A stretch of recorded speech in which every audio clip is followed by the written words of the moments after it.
আমি একদম নিশ্চিতভাবে বলতে পারি স্বাস্থ্যসেবা 25% ভালো গেছে। শুধু এইটুকু চিন্তা করে আমরা এর চেয়ে ভালো করবো, এর মধ্যে করবো। আর এর থেকে সুযোগ যদি একটু বেশি হয়, অন্যান্য জিনিস যেগুলো বলেছে, আরও নিয়োগ করা হবে, আরও পদ সৃষ্টি করা হবে, এগুলো পরে হোক। কিন্তু যেভাবে আছে এইভাবেই যদি আমরা করতে চাই, তাতে শুধু মন ঠিক করা যে আমি করব, অন্য কে কী করলো না করলো ওদিকে তাকাবো না, আমি আমারটা ঠিক মতো করবো, আমার সাধ্যে যতটুকু করায়। তাহলে 25% ভালো হয়ে যাবে।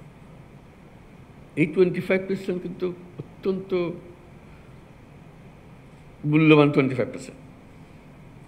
কেন এখানেই মানুষ মারা যাচ্ছে এই 25%-এর ভেতরে, যেটুকু আমরা করছি না, যেটা আমরা করতে পারতাম, নানা ব্যাখ্যা দিয়ে সেটাকে ঢেকে রাখছি আমরা,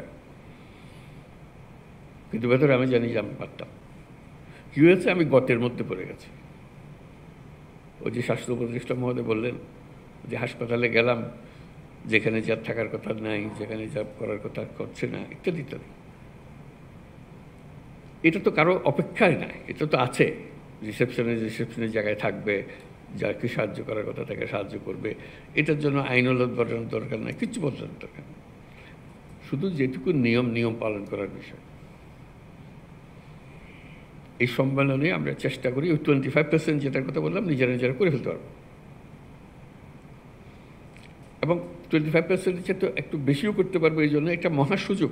এটা ঐতিহাসিক যদি সম্মেলনের কারণে নাও হয়ে থাকে,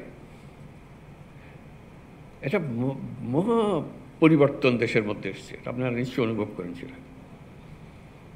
অনুভব না করে উপায় তো নাই। এমন সব কাণ্ড হয়েছে দেশের ভেতরে, যেটা 1000 বছরে আর হবে কিনা সন্দেহ।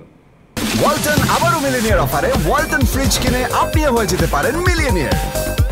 মিলিনিয়ার ছড়াছড়ি দেশ জুড়ে, এটা শুধু ওয়ালটনই পারে।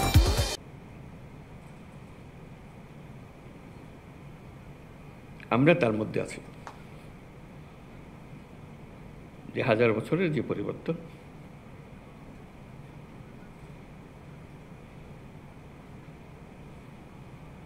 সেই সুযোগ, সেই আবহ,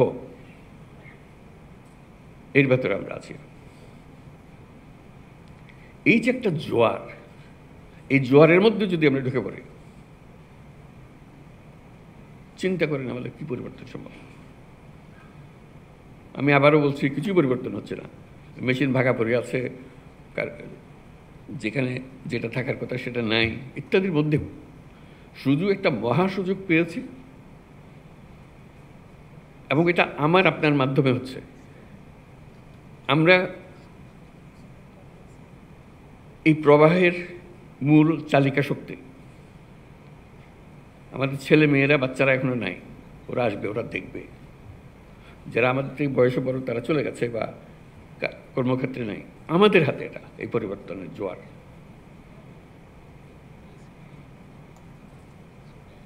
এই পরিবর্তনে আগের মুহূর্তে আমরা একরকম ছিলাম, এক জগতে বাস করতাম, মেনে নিয়েছিলাম সবকিছু যেভাবে আছে সেভাবেই হবে। একটা বালিশ যদি 1 লক্ষ টাকা দিয়ে কিনতে হয়, আমরা 1 লক্ষ টাকা দিয়ে কিনবো, ওইভাবে নিয়ম ওইভাবে করেছি। এখন তো হঠাৎ করে পাল্টে গেছে সবকিছু। সে পরিবর্তনটুকু যে আমাদের জিম্মায় হচ্ছে, এই জিম্মাটা বদকার। কেউ এটা নির্দেশ দিয়ে কাউকে করাতে পারবে না, এবং আপনি সেটা না করলে ওই মেয়াদ শেষ। পরে যারা আসবে তারা, ওরা তো করে গেছে, এগুলো এইভাবে করেছে, আমরা ওইভাবে করছি।